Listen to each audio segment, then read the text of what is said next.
Hello, everybody, and welcome back to Paddling Pool. This is Paddling Pool 328. Yes, it is. I am Ezio, and I am joined by Tiddly. Tiddly, say hi. Hello! I'm so happy to be here. It's so nice. Yeah, it's Tiddly's first time here, and giving them a little bit of a warm welcome. But that's enough about us. We gotta talk about our teams and our maps here, Tiddly. So for our maps, we do have Ship Cargo and Co. Splat Zones. What's your thought process on this one? On this one, it's pretty hard because you can get locked down like pretty easily on this map. So I would say just about trying to get really good advantage states and holding it. Yeah, I definitely do agree on this one. And this is a best of three here, but we need to talk about our teams because our teams are pretty much almost ready here. So we do have our seed 17, which is Alter Ego versus Joyant Bonsoirs. You want to pronounce it on French, maybe? But Jouons bisounours. yep, whatever they said. That's our two teams here, but yes, as we mentioned, Ship Cargo and Co. Splat Zones, and as you can see from our other map modes, this is all modes, and you can also see that it's best of three. So game one is very important for both of these teams. I'm very confident in my Frenchies here. I think they got it, and they're gonna crush everyone here on this match. Yeah. Taking a look at the rosters here, for me personally, I only really know Rook on the side of Alter Ego, so I'm very intrigued to see how this works out here because both teams, to me at least, look to be similar skill levels just due to their seeding here, but as we say that, we only have 15 more seconds left on the timer, Italy, and what weapons do you think we're going to see? We're definitely gonna see pens on both sides, obviously. I know Huge is a big fan of buckets, so definitely gonna see a bucket and a lot of shooters, obviously. Yeah, definitely going to be seeing some shooters here, but we are getting into game number one. I want to see the hype come out from the chat. I want to see everybody excited. Game number one, Paddling Pool 328, Alter Ego versus Joyant Bonsoir. Let's get into it. Alright, we see a lot of special weapons here, some Dynamo, some Glugas. Oh, And a disconnect. Really good start. Opening gambit. Yep. Well, that does happen, especially when it's across regions, right? Jorian really highlighting our servers, you could say, from Nintendo. But the good thing about that we get to see is that we got to see the comps. So what are your thought process on the comps here? I'm not sure what Alter Ego tried. It's really interesting to say the least. On the other side, it's pretty classic. We see a Reflux, the new kit of Reflux, which is pretty surprising. But I really don't know what was the thought process in Alter Ego. I think it's, to my opinion, it's a pickup. But the game is starting, so... Maybe it's just a bunch of one tricks just playing their weapons going to have fun, but enough with the false starts. We're getting into game number one for real this time. Alter Ego versus Joyant Bonsoir, and it looks to be that both of these teams are obviously going to be farming for their specials on opening. Actually, no tactical on the side of Alter Ego, so it allows them to play a little bit more aggressive on opening. And speaking of that aggression, 1-2 already go down on the side of Joyant Bonsoir. It looks to be that Alter Ego has taken the first fight. Yeah, Huge left all alone on that corner. He's trying to fight 3, but he's gonna die while jumping back. That's really bad for losing the strikes, but they're gonna try to recover by taking more specials. Yep, they do have the Trizuka and Booyah Bomb online for Alter Ego. Both of them have been popped here. Booyah Bomb at the ready for Joya Pasquale. They do pop it. One goes down on both sides. There's only 45 ticks remaining onto Zotitali, and it looks to be that Rook has disconnected, and both sides have now had one DC, but it doesn't look like we're going to be seeing a replay here, but there is only 27 seconds left onto that timer here. Joya Pasquale really needs to do something in this 4v3. Oh, they're gonna take the zone back, I think. There are 2 on the zone. Yeah, that's it. And now the lockdown is gonna be very, very hard because in 4v3 against this, but the Dynamo holding on actually. They can maybe take it back. It's not, doesn't look like it. And I think the lockdown is gonna be very, very harsh on this type of map. Yeah, definitely, for sure. Especially that 4v3 situation. If you get that pencil set up on that top left, it is going to be deadly here. But as I say that, speaking of deadly, here comes that Kraken trying to get a pick on his own. One does go down, though. Melodic trying to back up just to live, unfortunately, does go down, though. But that is actually 2 down on the side of Joya Pasquale. Unfortunately for them, though, unfortunately for Alter Ego, though, they cannot quite cap that zone here. They still have lead, but they need to do something fast. Yeah, they need to react, they need to push that left side, but they are under the missiles, it's gonna be very hard, and the -2, it's gonna be GG's, unfortunately. Yeah, that wipeout coming out onto Alter Ego is really gonna put that nail in the coffin here. Trying to make a little bit of a last-ditch effort. Actually does get that pick at the end, but unfortunately for them, too little too late. Very unfortunate disconnect on the side of Alter Ego, but that's just how the cookie crumbles. Yeah. It's a 3v4 win, but we've seen some really good fights from Alter Ego, even if they have a really weird comp, to be honest, but they seem to put up a great fight, so if Rook doesn't disconnect on the next game, it might be actually close. Yeah, as we can see from some instant replays here, Alter Ego really did have a strong opening and was very, very comfortable, at least in my opinion, in their positioning here. But unfortunately for them, Rook manages to live literally everything and then disconnects. So, very unfortunate. Yeah, very good replay there, Jorian. But yeah, it looked to be that Alter Ego really did have a foothold of that game. Unfortunately for them, the internet was not quite in their favor. Yep. $20 a year. $20 a year, yeah. $20 a year, yeah. That's really unfortunate. But yeah, I'm really relying on that fighting power from Alter Ego was a pretty good strategy. We can see that in fights, they can handle their one-on-ones quite well. But yeah, the internet's gotta hold this 1v1-2. That's the main problem of their comp, I think. Yeah, but we are going to be getting into game number 2 here, hopefully soon. It's going to be Tower Control Undertow Spillway. Now, at least in my opinion, this is one of the more common tower control maps we see in tournaments. And I wonder, what do you think, as a junior player, where Bubble is pretty good on tower, what do you think about this map mode? It's a pretty good map mode for a junior, especially like you said. Tower is a really strong mode for a junior. I would say the main problem is like the neutral here. Getting really those first picks is going to be very difficult. So we'll see how Alter Ego can adapt on this map. I think their comp is really cool to kind of break the opponent's strategy. Why do I have a junior on my face? Alright. Weeble. Junior player. Weeble. So yeah, they have like really good specials to kind of break the formation of the enemy team, so it's going to be very interesting, that first neutral, and I would say, yeah, Alter Ego has a pretty good chance of winning this one. Yeah, as we saw from game 1 there, they did a very amazing job of just getting picks, not having to wait for cooler. While every team does want to have a cooler because cooler is, you know, the best special in the game, it can also be a detriment to some teams because they just wait too long and get too scared to do anything without tactical, or they rely too heavily on it. And it looked to be that Alter Ego knew how to play without it, and that's a good thing because they don't have it. But that's what I'm thinking. It allows them to move like for really quickly, and it's really interesting to see that kind of 1v1 dynamic, very, very aggressive. It's very effective, especially on Splatoon 3.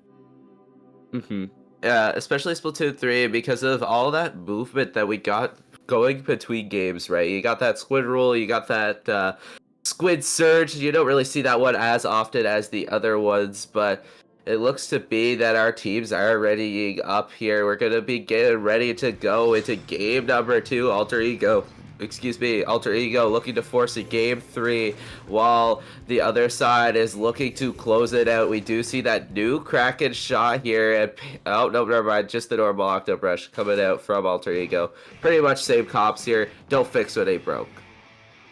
We see the splash coming out instead of the mini. I'm not sure it was a good play, but we have the first fights already coming in. Pretty aggressive on Jouon Bisounours here. Trying to take that right side. Yeah, very unfortunate for Joey Almasar here. They are currently 3 down. It is just the pencil left alive here. Trying to get a pick to stagger them out a little bit. Very good kill there for that pencil here. But it looks to be that Alter Ego is going to be trying to take the very first checkpoint. And there it is. A little bit of a stagger there on Joey Almasar here. But that Kraken coming out looking to get rid of that tower pressure, manages to actually get a pick here, but they are in a very vulnerable position and they do go down. Huge on this right side flank here, trying to get a pick onto that Glooga Dualies on their landing. Unfortunately for them, they could not. Another Kraken coming out from Melodic does get one. Forced to try it back out here, but this pro is being a nuisance from behind them to Tali. Yeah, we see like a very egoistical like defense from Jouon Bisounours. It's a pretty French style of defending, only playing the 1v1s, but it seems to work. They ended up getting it, and now they are pushing back, and they might get this checkpoint if the crab isn't effective enough. The strikes are coming out. They can't make a push on this left side. Yeah, 2 go down on the side of Joy Almasar here. They really want to hold on to area. Unfortunately for them, Pencil going down is not a very good start here. Evelyn trying to get another pick to cause a little bit of a stagger. Unfortunately, does go down. That's actually 3 down on the side of Alter Ego here, but Glugas manages to kill one to cause a little bit of stagger and actually gets the jump out here. Melodic running onto tower, unfortunately gets missiled. It gets shut down pretty quickly here, and it looks to be that Joy Almasar with those trash strikes is looking to extend their push and maybe get the lead. And now they have a very good position on the left side. It's gonna get breaked in by the Booyah, getting a nice trade here. It's probably gonna stop their advantage trade, yeah, but they got the lead. The damage is done. Alter Ego looking to get back into mid here. They do have that crab tank online, and it is popped here. Cooler also being popped as well, allows them to play a little bit more of that aggro positioning here. There is one stuck on this left side here. It looks like Alter Ego is going to try and go and push that out. They do manage to get that pick, but not before they go 3 down themselves. It is just Melodic left alive, forced to jump out here. They actually did get a jump in. Unfortunately for them, that jump in did not quite survive. Starts a little bit of a stagger on the side of Alter Ego here as those missiles get popped to Holly.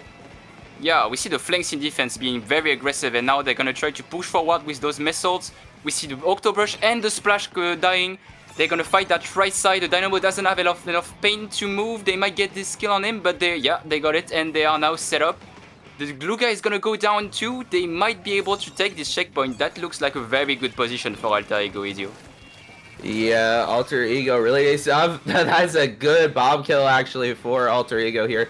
Really starts something that they need to get started fast. Unfortunately for them, they do go 2 down here, but they actually did manage to get that pick onto that pencil. Alter Ego really needs to play a little bit more safe here. They're just trying to win their ones. Unfortunately for the side of Alter Ego, they have not been winning them, but Melodic running onto that tower, just trying to put a stop to that push there. Unfortunately for Joy Almasar, they do go down, and it looks to be that this shot is just stuck in the corner. Never mind, Kraken giving them a get out of jail free card here as they try and get some jump ins to keep a push going. Unfortunately for them, they do go 2 down. Alter Ego looking to push it. Yeah, we are now down to 1 minute, and Alter Ego still hasn't took the left checkpoint. It's gonna be very hard for them to come back, but they're using their specials very early. They're looking for kills. I think Huge went down, so they won't have strikes. It's gonna be down to the few fights that are going on the right, Ezio. Yep, they need to get this checkpoint and they need to clear out some area, but again, there was one behind them. Unfortunately though for Joy Almasar, they actually do go down here. Huge winning that huge 1v1 on that right side. Unfortunately, though, for Alter Ego, they are a bunch of members down here. It's just those Glugas left alive in the mid. Trying to get a pick onto that pencil to cause a little bit of stagger to get them going. Unfortunately for them, though, they go 2 down. This is not a good position for Alter Ego. There is 30 seconds left on the clock. They need to get something done fast.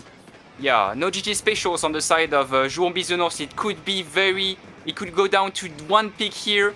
They have to not die, they have to hold this position, but well, it's a 3v3. That's a 2v2, that's coming down already to the last fight. It's up to Huge to hold the house.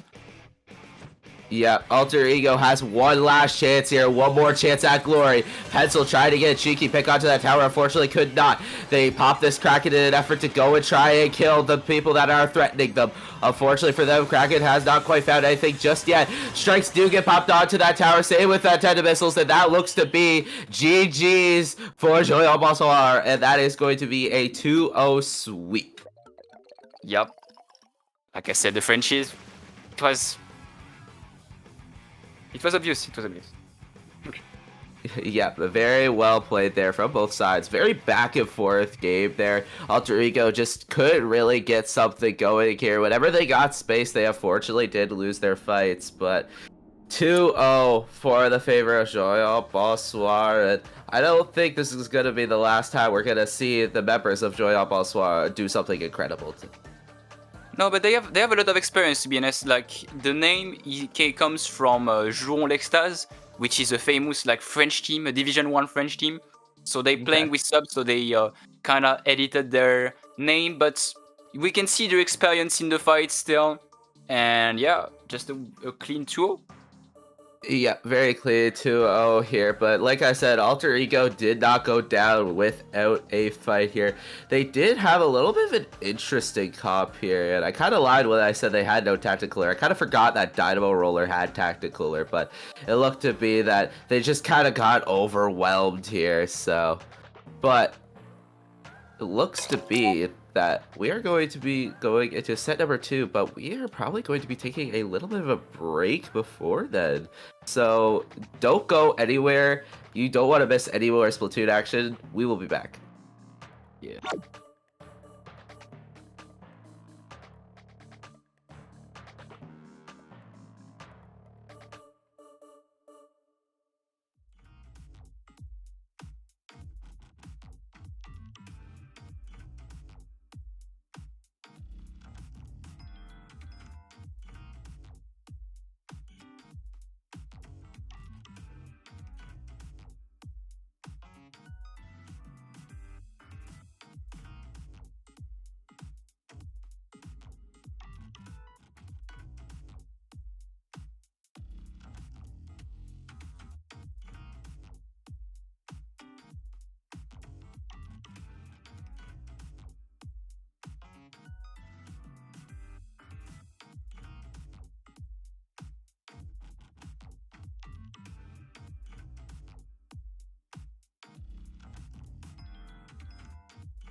And we are back for some more Splatoon. I'm still with Ezio, my goat.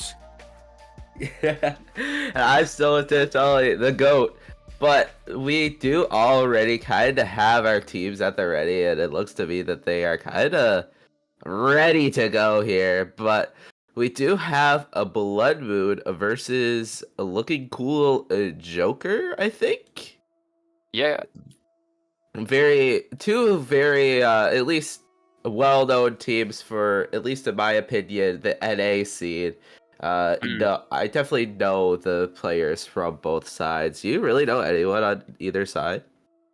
I'm not familiar with Blood Moon, but I definitely know the people from this pickup. I have my good friend Italian Dragon, which is a very good player from Italy. In +2, he's able to play various weapons. I played with the guy; he's pretty good. Then we have some Okay. players from Symphony, like a very good United Kingdom player, Okay. British player. So he's he's very good with Rapid. So we're gonna see some Rapid Pro here. Mhm. And yeah, I would say the Jokers have like very like established people mm, in the Yeah. weapon scene. Yeah, so it's kind of, at least in my opinion, EU versus NA here. But let's talk about our maps a little bit before we get started here. It looks to me that we're going to be starting on Clamlet's Scorch Gorge. And at least in my opinion, you really need to take this top end here if they really want a chance at, winning and locking them out. So is there any other tips that you think you could have here? I would say you need to stay very aware and like stay focused because you could get the map is so snowbally, and also at the beginning it's like the easiest map in Clam to get one pushed. So you really need to stay aware and very focused, especially at the beginning. And speaking of Clam Blitz and one push games here, I do want to talk about something called locking pods. It's, at least in my opinion, this is the best map mode to, talk about it. So their clamp spots are a little weird in this game, right? So the clamp spots can sometimes be out of the way. And when they're out of the way, it's a long time to go back and actually get them. So if you actually only grab 2 out of the 3 clams, the clams aren't gonna spawn there again, and you get 2 clams for free basically. So it allows the clam spawns to actually be closer to you when you're actually pushing. But enough of the nerd talk.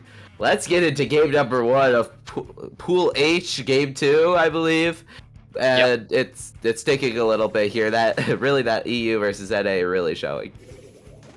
Okay, so in both sides we see a decav and actually very aggressive comps, but we gotta see from Joker the double backline and the jet squelcher from Dragon. It's one of the weapons he has been training in SQ, and we see the very aggressive composition on the side of Joker. They're already hitting on the mid, and Dragon is already dead. That's nice.